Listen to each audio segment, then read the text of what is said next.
Thank you so much. Goodness. I didn't recognize myself. I said, who are they talking about? We need an abbreviated version. But thank you so much for having me. I'm pretty excited to be here.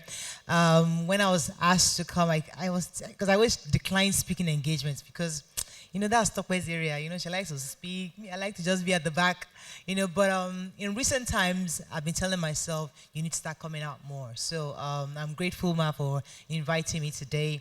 I'm so grateful to Pastor Grace. I'm calling her Pastor Grace today because I'm learning now that she's Pastor Grace. Pastor Grace Ofuri, I'm so grateful because you are an embodiment of love. You've taught women on how to grow wealth and impact in their businesses. And she has really, a lot of women, young women have experience in her own nest, and they've done so well just by knowing her. I know Tokwe Makodige is a direct beneficiary of that counsel from Grace Ofuri. So please give her a round of applause for bringing this together and raising powerful women just like you and I to be here. So today, I think I'm here because people know me more as a TV presenter. I do so much more than that. But I'm here because I have been starting conversations for over 10 years. And I try to call myself a conversationist because I believe in the power of conversation. And that's what I'm going to be talking about. It's such an important tool that many of us don't understand how healthy, well thought out conversations can change everything about us. Who we are all in this rat race for success, wealth, forgetting that when we choose to listen, hear, understand each other, express our innermost thoughts, we learn and we become richer and more limitless in all we do. So I'm glad to discuss with you this morning about the power of conversation. That's going to be my talk this morning. Because I have been doing it for 10 years. And I created a platform where different women from different backgrounds, it was deliberate. We brought in a Muslim, we brought in single mothers, we brought in married, we brought in old people, somebody older. Don't tell why I can't call that old. We brought in different women to come together and express their views. And that show in itself has created lots of other shows across the nation, in radio, in television, because women are speaking. And when women speak, is a part of empowerment and expression of your power, of who you are. And that's how issues get resolved when we begin to talk about it. So I had some slides. I was going to hope my slides can come up. So let me start with my own understanding of what conversation is. And I will stay on that. Okay, yeah. So that's the power of conversation. You like my picture? So the theme of the conference is the Limitless Woman, and I have chosen to speak on power conversation. I believe the limitless woman must be empowered to reduce small talk and imbibe the art of deep, heartfelt conversation. It'll help you in your marriage. It will help you in your business. It will help you in your ministry. It will help you in your corporate world. It will help you in your daily relationships, even with your children. My friend Tokwe always says that she likes attending conferences, not just to learn new things, but sometimes it's to remind ourselves of what we already know. These conferences help you to refresh and rejiggle your minds. I know these things, but I don't do them. But when you hear other women share their experiences and remind you of these little principles, it helps you become richer and more powerful. So what is a conversation? A talk between two or more people in which thoughts, feelings, and ideas are expressed.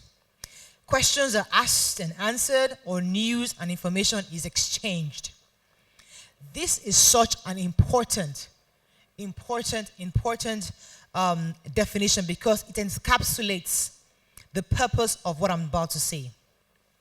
When people exchange words and don't learn anything, it's called small talk. They're just talking. However, when people exchange words, their thoughts, when you express your thoughts, which are formed from the way you uniquely process information, which is as a result of how you have grown, your exposures, what you've learned from your past. These thoughts are unique for each of us. And once you begin to express those thoughts, you begin to help and deliver information that the other person can use to grow. It's also, I have that when your thoughts are spoken, when you process information, when you share your feelings about a matter and other ideas, based your own interpretation of life, that is a conversation. It's also when people are curious to know more about asking questions, about asking related questions to what you've said. I really hate small talk. People always wonder, maybe it's just arrogance. It's not. Deep conversations help you to explore the mind of others. We all have different backgrounds. We are all coming from different things. That's what Tokpo was saying earlier, where we sit down together and you hear each other. You meet somebody. She didn't know Miss Doris, but first because Miss Doris engaged on social media, she already feel that I know Miss Doris and can take a picture.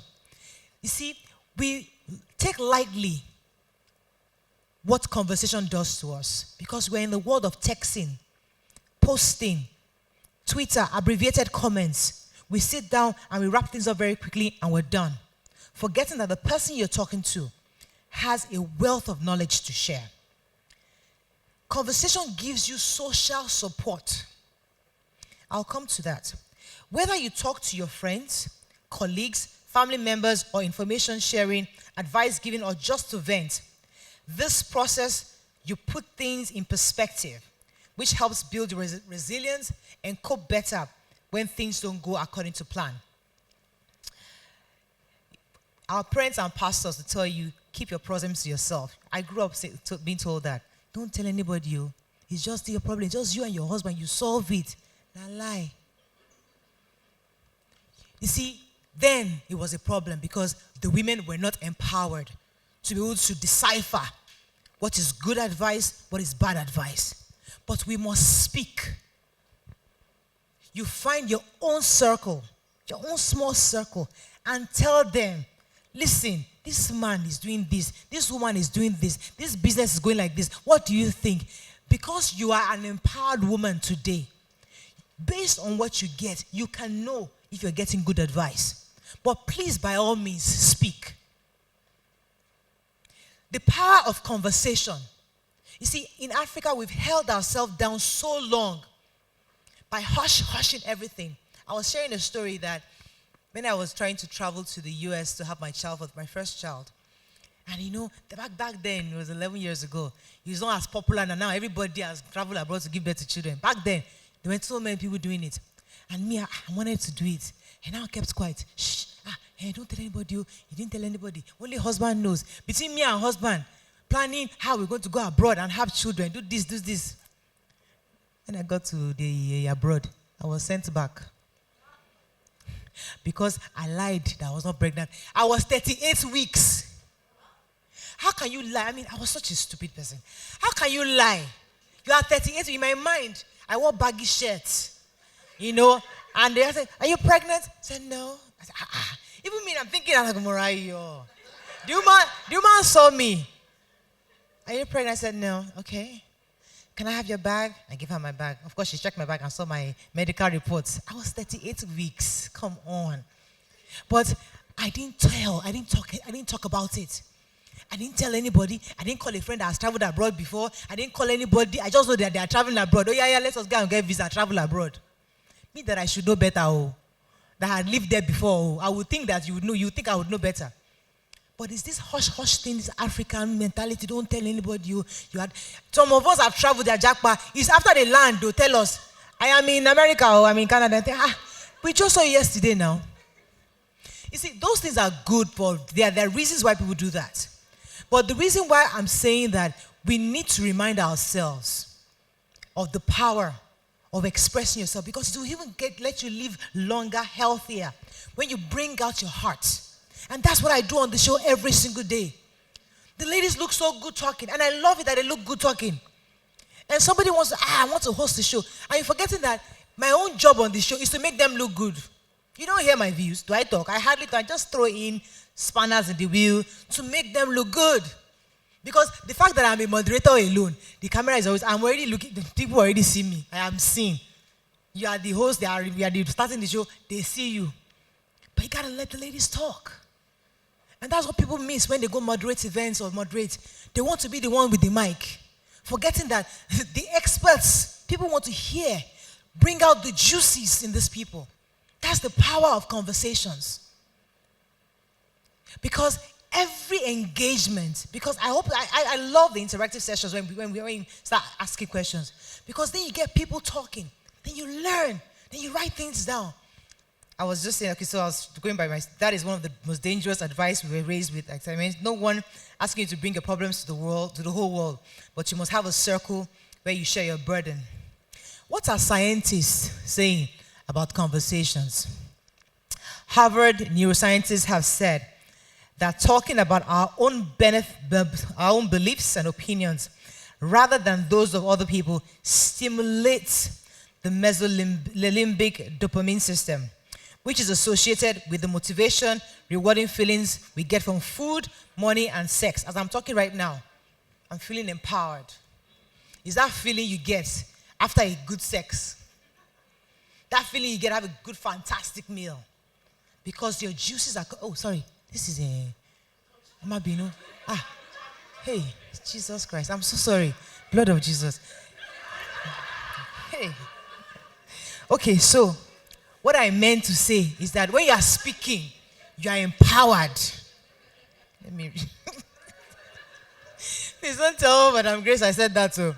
All right, so conversation I was saying earlier is on decline these days. Unfortunately, we have become a culture of tweeters, texters, emailers, and technology communication does not give us the feeling of connection that conversation provides. Conversation is also conversation promotes language, cultures. I was saying the other day when I was telling somebody that when Muslims, back in the day when I was younger, when Muslims do their killing of ram, as a Christian, they tell us, they are doing incantation, everything. Nobody went to ask the Muslim, what are you saying? What does it mean? Because we choose to judge from our myopic way of thinking. And we do it in the Christendom a lot. God says this is the way. Okay, yes, this is the way. But there are other people that are doing it other ways. And we have to live with them. We don't stay alone. There are other. So have we engaged each other? Okay, this is your own beliefs. Fantastic. You can stay that way. We are here. But we don't engage. We just go straight. And then I was raised to think that, it's incantation as a Christian. Until I had a few Muslim friends that then explained to me what they were saying. Is it praise be to Allah? Or, they just say Bismillah Rahman Rahim. Praise be to Allah. In Allah's name. And when I got the interpretation, as a Christian, I said, I was told it was incantation. No? And that's part of the conversation we fail to have as a nation. We judge each other based on what they said. 3 minutes. Let me rush. Okay. So, let me rush down to how do we have effective conversations? I think we're going to the habit. Okay, I lost my slides. The habits, 5 habits of highly effective communicators. Number 1, you have to listen. And this is from Steve Covey. Many of us already read Steve Covey back in the day. You have to listen. Number 2, you have to know people by their names. Identify people by their names. That is my own weak point. I can't come and lie. I can meet you today and forget the name, but I remember the face. But we are all work in progress, and that's why we're limitless women. Let others talk. Everybody wants to take the shine in the conversation. They want to be heard. Forgetting that it's a two-way street. You must let others talk. Make others feel important. I make them feel important on the show every day. When I'm letting them talk, I just hear something, they say something, just go ahead. And it's not direct, but it's subconscious. And then the empowerment comes in because they feel that they are being heard. That's what I do for 10 years, getting women to talk. And what that has done, it has created platforms for women to speak across the nation. Anytime I travel out of Lagos State, everybody say, Morayo, I started a radio program. I had a colleague who started a northern station. He replicated exactly what we are doing. I have somebody in the east who started a station there, replicated exactly, and I was happy. That is the objective. Because when you open that door for women to speak, we are empowered to express our deepest thoughts and emotions. We're not caged like our parents made us say, don't say this, don't tell anybody, hey, keep it to yourself. No. And when we have conversation, let not only come from where we are, where our own worldview. Let's be willing to learn from each other's worldview. As a limitless woman, the empowerment you have is your confidence to express. And not just to express, to receive expression from others. So before I wrap up, what are the benefits of good conversation? One good conversation can shift the direction and change you forever. Totally. Good conversation is an equivalent of shared emotion. It happens in marriage all the time. My own husband, try. That man is difficult to converse with. I always find that, when they tell you, find the perfect time to talk to your husband. No lie, not my own husband. That perfect time, that romantic time, we're just sitting down chilling, and I'll say, Brown, don't try that, don't try me. Because he knows that I want to use the nice moments we're having to raise an issue. Lie, he won't take it. He doesn't fall for it. I'm still looking for that perfect time. Whenever we go out or we're having a nice time, I want to start an issue. My husband will switch 360. What are you talking about? Please, don't bring that issue up. I now have to devise the perfect way to reach him. But the thing is that conversations are important, especially in marriage. And that's where I'm going to spend a bit of my time. But before I go into marriage, be brave enough to start conversations that matter. So what it's trying to say is that the most best conversations are those. They're exercises for our mind. I saw an old man yesterday. I was with him for a few hours. And from the moment I entered his house till I left, this man is over 80. He was talking. Jim is there. He was talking. And we kept thinking, this man should keep quiet now. He's exercising his mind. He just kept finding anything. Talk about camera, talk about light, talk about chair, talk everything. But you see, guys, I'm going to be wrapping up. And the last slide is why we must keep talking. And I'd like us to stay. I'll use that to wrap up because I now have a minute left. Nigeria's progress is strongly tied to the empowerment of her women. Part of empowerment is expression of thoughts and ideas without fear and intimidation. Let's encourage others to keep talking. And I'm going to end on that because what I've been doing for 10 years is encouraging women to speak. And although Nigeria will not give you credit, but I know a lot of TV shows, because when I started, a lot of women weren't talking. I noticed Nigerian television, only men discussing issues. Where you see us is maybe was a Maggie kitchen program or something. That's where we see women. But when you're talking that morning breakfast show, it was all men. Because I came to Nigeria to be Oprah. Now Oprah won't do. But when I entered Nigeria, I said, what's going on? There's nobody discussing. And I said, the View in the US that I used to watch, I can start a version. Let me get women to speak. I want to have ideas. I didn't want journalists. I wanted regular Nigerian women like you and I to sit down and say, we read paper now. We want to know what's going on in Nigeria. Tell us answer our questions. This is the problem. I wanted regular Nigerian women. Now we're 10 years. And we are now, people say, they are journalists, we're journalists. But we didn't start as journalists. We're just like regular Nigerian women that had an expression, period. And what that has done has birthed various platforms across. Even in the abroad, Nigerian stations are trying to replicate exactly what we are doing. They are calling me, Morayo, want to do something like your View in the UK. You want to do something like your View in Canada. It is my desire that women across the nation keep talking. Because that's the real true empowerment. As you're a business leader, as you are expressing yourself in business, in corporate Nigeria, you're becoming this global relevant person. Don't forget that you have to have real life conversations to unlock the passion of others and yourself to be able to really bring out the jewel that God created you to be. I have to put God there. That God has created you to be. And my prayer for you, that as we finish up right now, God will bless you, and Jesus Christ will lead you to the path. Amen.